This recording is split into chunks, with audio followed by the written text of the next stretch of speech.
Today class, in this video, we'll be discussing how to manually configure the IP addresses of both the base OS or main operating system of our personal computer and the Windows 7 virtual operating system. This will allow us to connect both operating systems to the same network and also to the internet. So let's begin. So in your main operating system, in the lower right of your taskbar, find this icon. This one. Then just hit click, and then right now I've been connected in my home network. So this network is, or Wi-Fi connection is known as MP5G. So there are many ways to set up or configure manually your IP address. So you can click these properties, or you can click this lower right, left of your window, more Wi-Fi settings. So in this part, the settings window is now open. So find this properties. Depende kung anong Wi-Fi connection you're connected. Then just click and then find this information below. My ARA edit button. Then click right now. I've been connected with my network and also nakaset na ko sa account niya IP address of my personal computer. So as I showed you, so I assigned the IP address of this main operating system to be 10.30.0.184. So I used the default subnet mask of a Class C network, 255.255.255.0. So my gateway is 10.30.0.1, also the preferred DNS. In your part, depende na siya kung ano ang given network address and also the prefix. So, hindi ko na siya pag-save, but in your part, pwede save nyo gid na sa. Yan. So, just cancel the settings.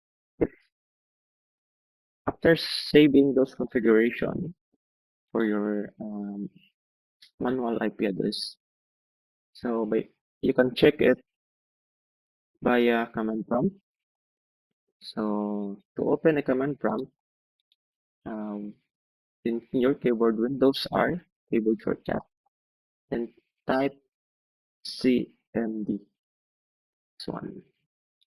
So run, and then CMD, then hit OK.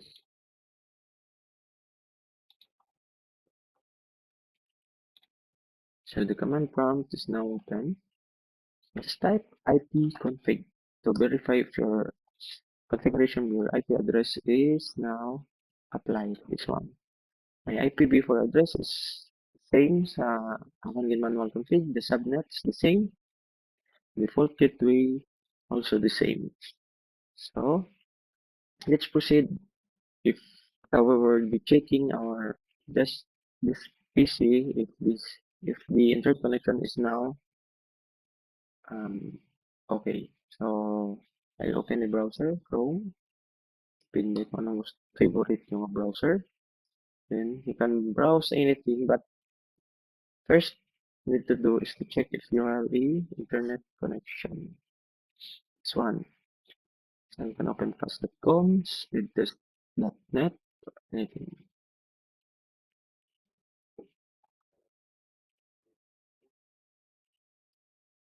So in case kung may response na your browser or the website that you access.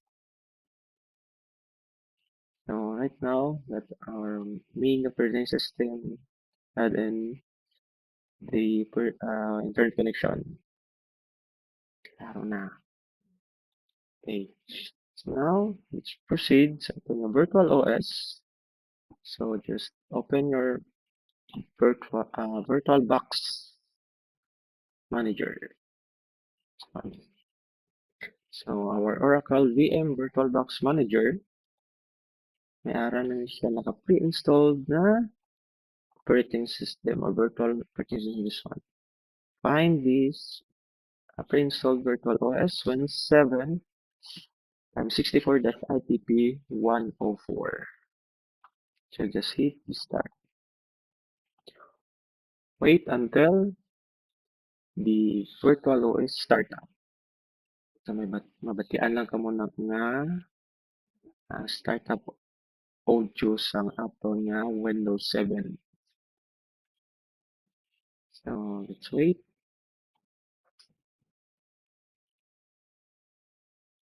No, the virtual OS of our Windows 7 is starting.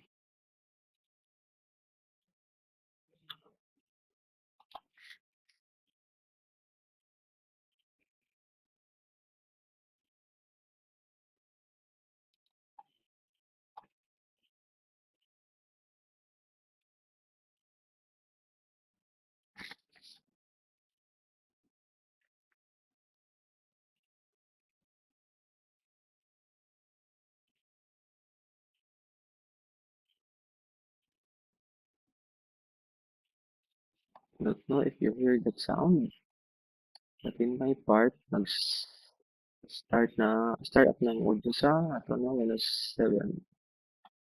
So this is the UI of our virtual Windows 7 operating system.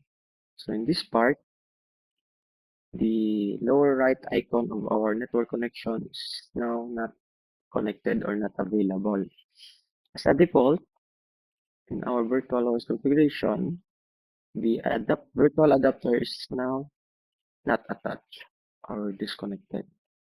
So in the lower right of our virtual OS window, this one. So right click nyo lang ni siya and then network settings. Make sure to change this part. So attach to, make sure to change it into bridge adapter. And then the name or the adapter you wanted to connect. So ang akong nga main OS is now connected via Wi-Fi or this wireless LAN card. So if you are using another PC connected using a wired network, commonly amo ni siya ang Realtek PCIe nga controller. So just as default, so aring wireless LAN card ang iselect. Hit OK. So after that, wait a matter of seconds and then siya connected. But for those nga nakaset your main router into static, so you must change this part. Sa ato nga network connection. So, paano na siya change? Right click, open network and sharing center. Change adapter settings. And then, ang network connections adapter is now only one available. Right click, properties. Find this TCP/IPv4, double click or select, and then properties. So my part is double click. Right now, the IPv4 properties window is now open. So, must input my desired IP address for the virtual OS. So 10.30.0.186. So my subnet mask is 3.255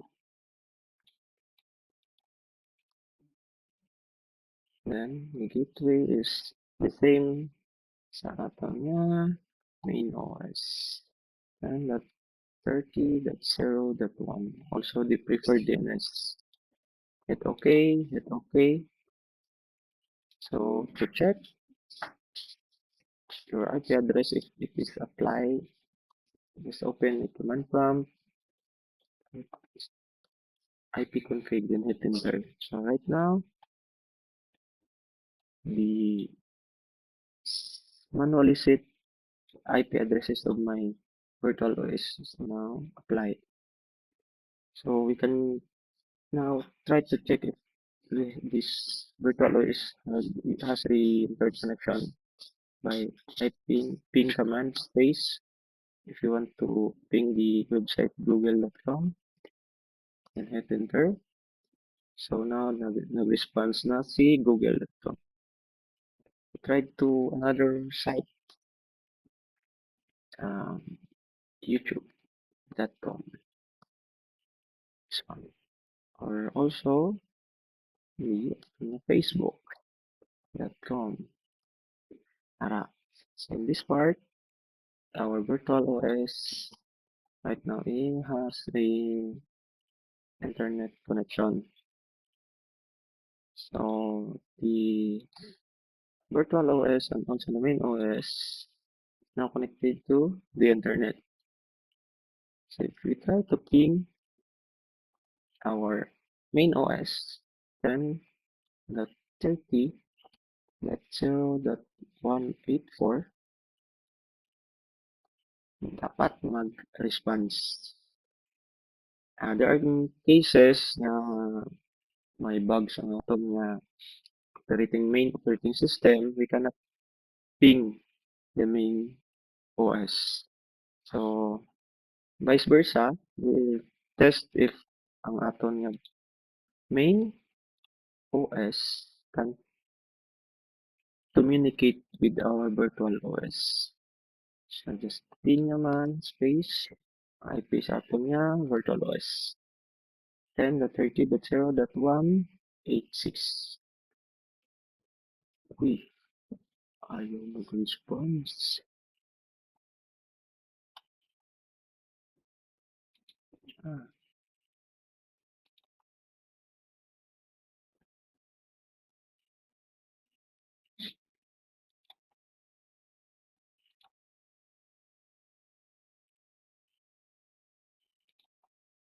Okay, so let's try to configure our firewall to turn off this one.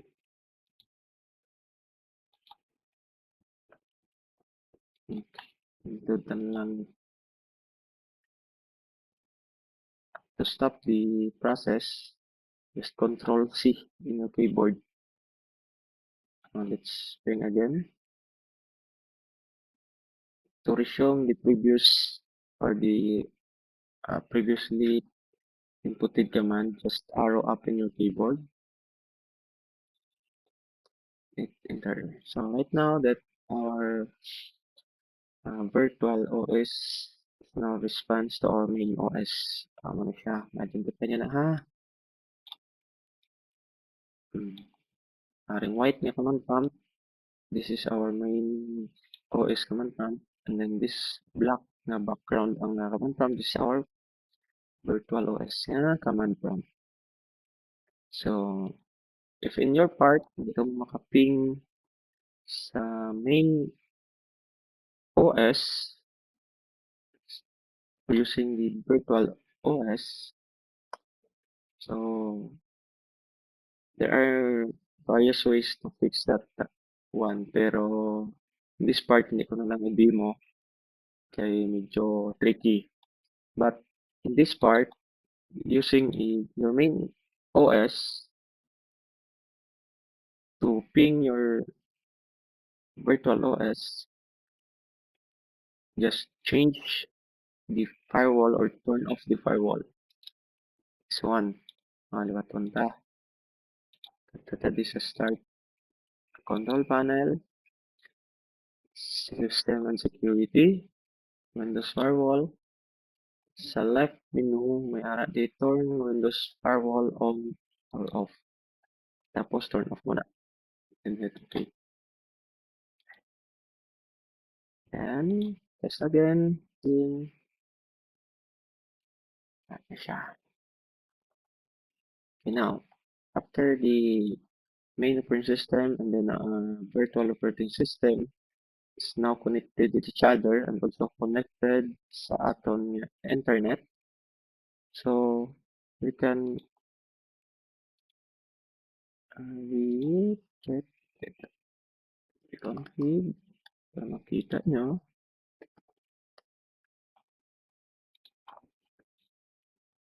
that the main operating system IP address is 10.30.0.184. The virtual OS IP address is 10.30.0.186. Same subnet mask, same default gateway, and also the preferred DNS. Na. So now, paano mag-create some shared folder? Vice versa. Or also, we can try to create a shared folder in our main virtual OS. So, create a new folder. If you want to name it with your last name, then make sure to change the sharing type. Okay. So, button tab, right click, properties, sharing tab. So, bottom to top ato niya pag configure. Why? Kaya kabalo ka, kung mag-top to bottom, malipaton ka mo. So, network and sharing center first. Make sure may duwa na di ka menu, the network or work, and then public. So, pindi kung tinunahon nyo. So, may part na ko di say home. So, turn on yun ni tanan. Aring turn on network discovery, turn on file and printer sharing, turn on sharing to anyone, and then as is na namin this part, pero there's password protection sharing, make sure to turn off. Klaro. And then proceed sa public, make sure that it's turned on, then turn on sharing, then turn off password protected sharing, and click save changes. Now, after the password protection is now configured, let's proceed sa advanced sharing. So make sure to configure this part. Kaya nga, if you access this to other devices or your main OS, hindi na siya makita using with your IP address. So make sure to configure this one. So, you know what? Click advanced sharing button. Then your window appear. Check this share this folder. So I'm gonna change the share name. So you can limit how many people can access this folder in your network. So pwede man leave as is. So then in this part, you must allow or check these two boxes. So allow full control, change, and read. And then hit OK. So no need nang i-apply pa and then OK. Basta hit mo na OK, automatic apply. So we can double check that one. Open what? Permission. So right now, check na ang tatlo ka allowed checkbox. Okay. Now let's proceed with the last part to set our folder shared. So this button. So this drop down, find everyone, select, then hit add button. So make sure if you want this folder to read and write, or your shared folder is permitted to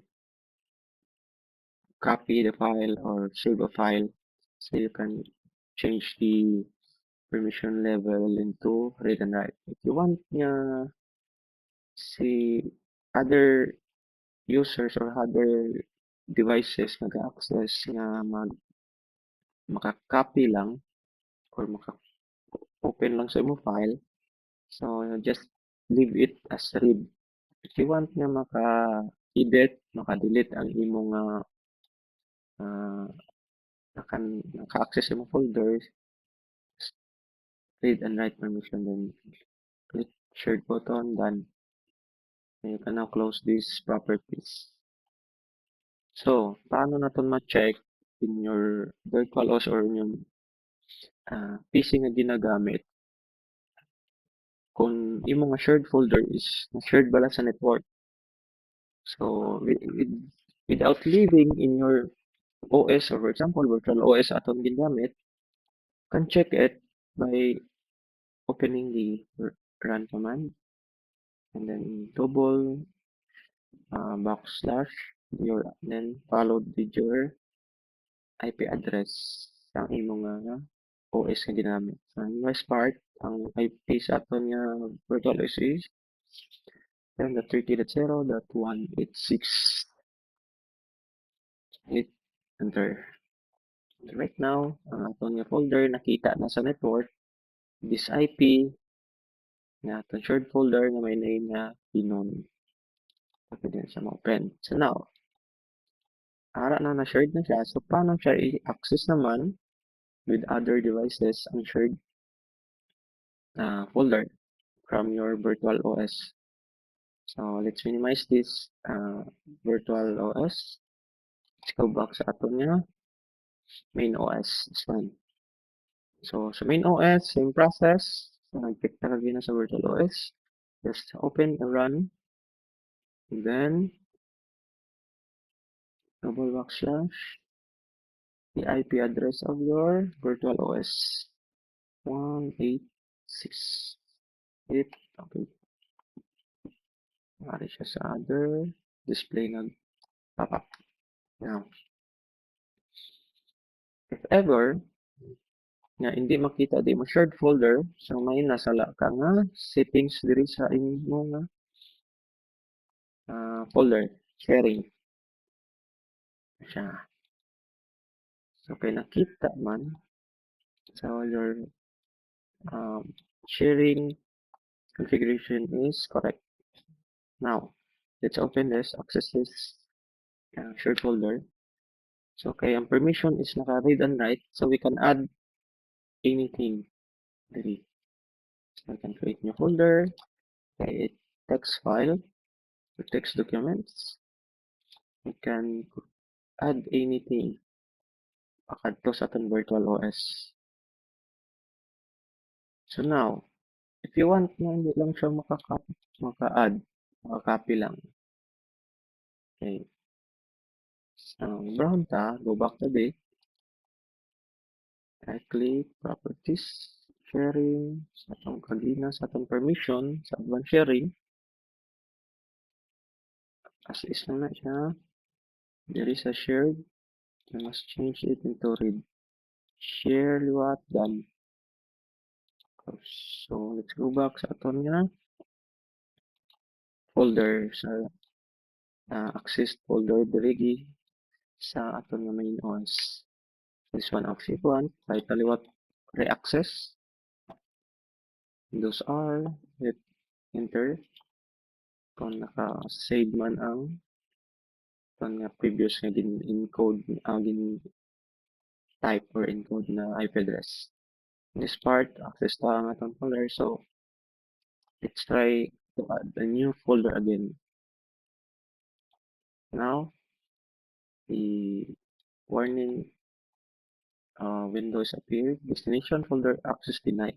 You need permission to perform this action. You know, so anything, hindi na siya maka. Pero pwede tayo siya kapihon.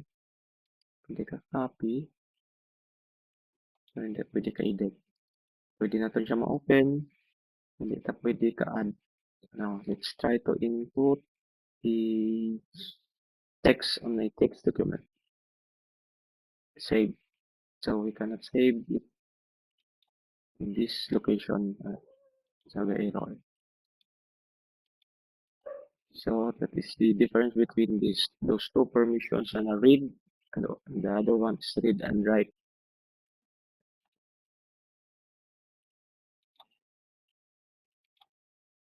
Now, return ka lang siya sa read and write permission. Now, paano naman maka-access ang shared printer? In my part, sa akong na main OS, is open na control panel. Windows R, control. Siya, this one. And you see printer, and find this window sa control panel ang aring view devices and printers. Click muna siya. Now, aring na, damo list sa mga devices. And my part, commonly ginactivity na is this Epson L360 series. So to share the printer, just right click, printer properties, the sharing tab, and then right now naka-share na ni siya. So as default naman ni siyang tsura. So just check this shared, this printer, then pwede mo siya ma-stand pangalan. For example, shared printer from main OS. So hit okay. So now the printer is shared. Paano mabalaan? So kung i-select mo na siya, ari sa dalaw, may ari siya details. May ari siya icon nga, may white paper, tapos may arrow, pagkatapos sa right nga green. If you hover that one, that is sharing state. This is a shared device. Okay. This one. Okay. Kung di kita sa video, pwede man ka maka-actual. Now, paano siya ma-access sa virtual OS? Go back to your virtual OS. Access the IP address of your main OS. So, in my part, the address of my main OS is 10.30.0.184. Hit OK. Now, arin na siya. Shared printer from main OS. So, same sa set up ta a while ago. Diri sa aton nga main OS. Okay, to connect, just double click or right click, connect. So, in this part, error na siya. Kay, ito siya. This one.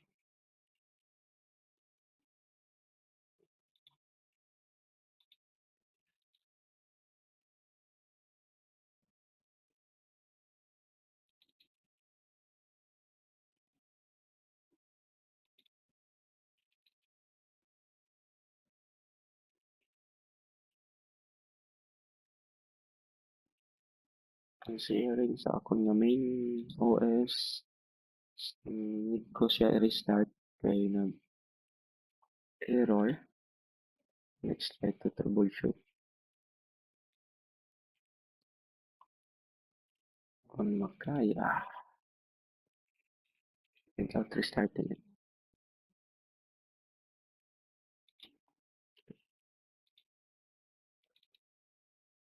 So, nag-fix. So, yan. Pero sa inner part, damo pa na siya puts. So, hindi mo ko karon ba vice versa naman. So, right now, ang main OS nag-shared sa aton nga printer, and then sa virtual OS din access ang shared printer ni main OS. So, paano may balaan na connected ka na? Just go to the start. May left menu, right menu sa devices and printers. Select.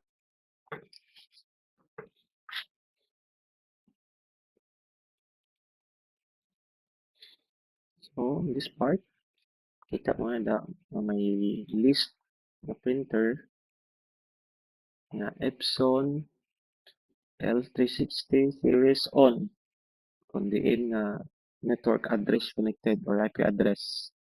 So this in my part, and it's 10.30.0.184. Kaya mo na akong main OS IP address. So depende na sa inyo ha, inyo pagsunda. Now, paano naman kung sa main sa virtual OS ma-installed lang sang um, printer. So, what may like check ta. KY ko di driver. Tangan ko na driver ang ako na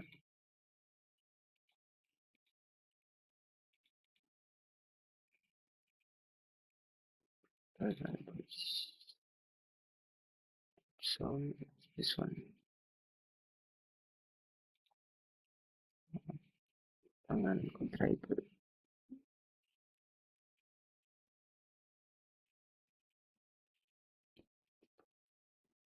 Dapat na ako kung din nakasave. Kaya ko sa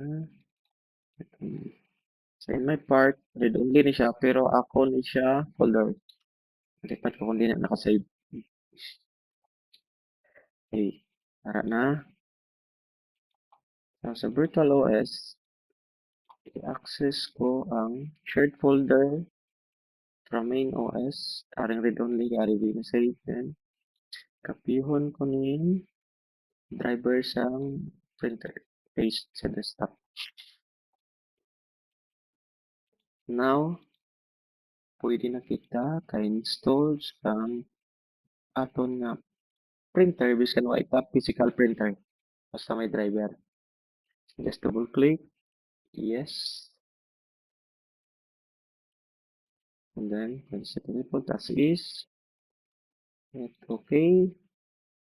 Agree. Okay. Shared printer using the same drivers already installed. Uninstall the shared printer and try again. Kaya na try remove.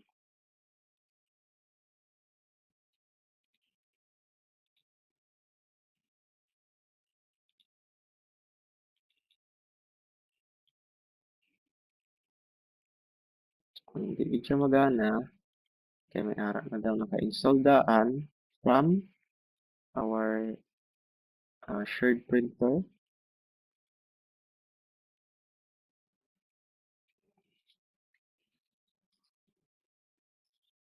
Just wait.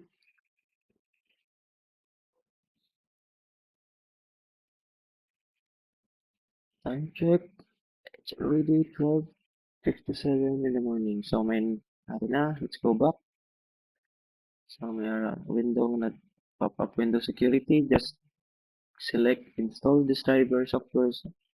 Anyway. Wait, kung pila ka seconds.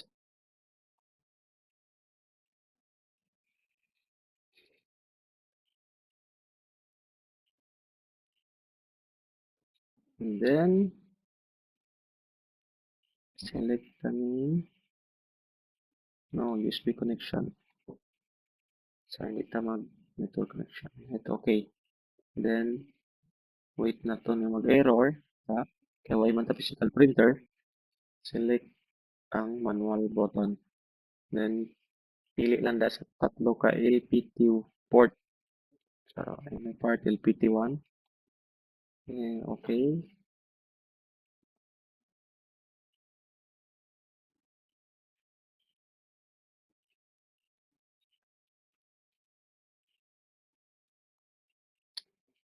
Now, the driver installed successfully. It's okay. Let we go back to devices and printers. May-ari na tadi uh, virtual man nga driver sa itong nga printer.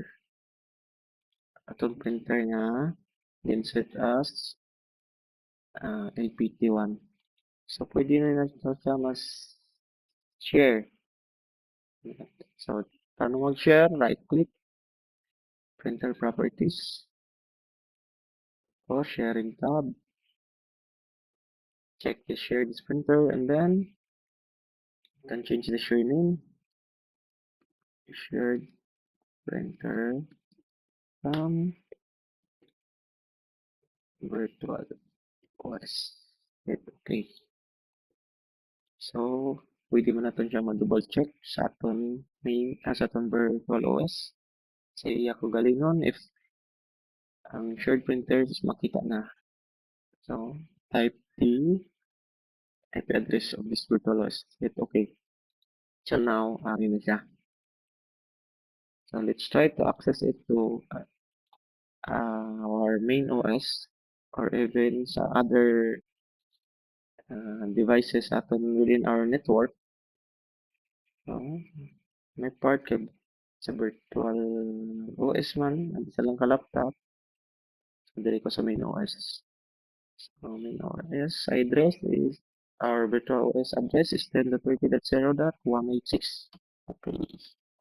Now, ari nakita ko na siya. To connect, just double click, then wait.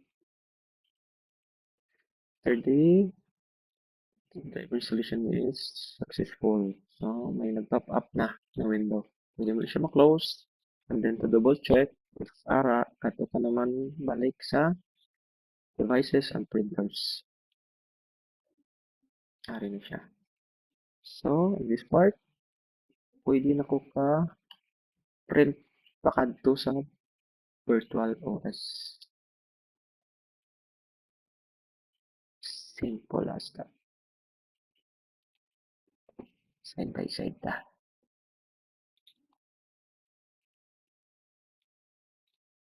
Okay, this one. From virtual OS, na virtual printer, set up as shared, and then in access or nag-connect ang main OS sa shared folder. So this one.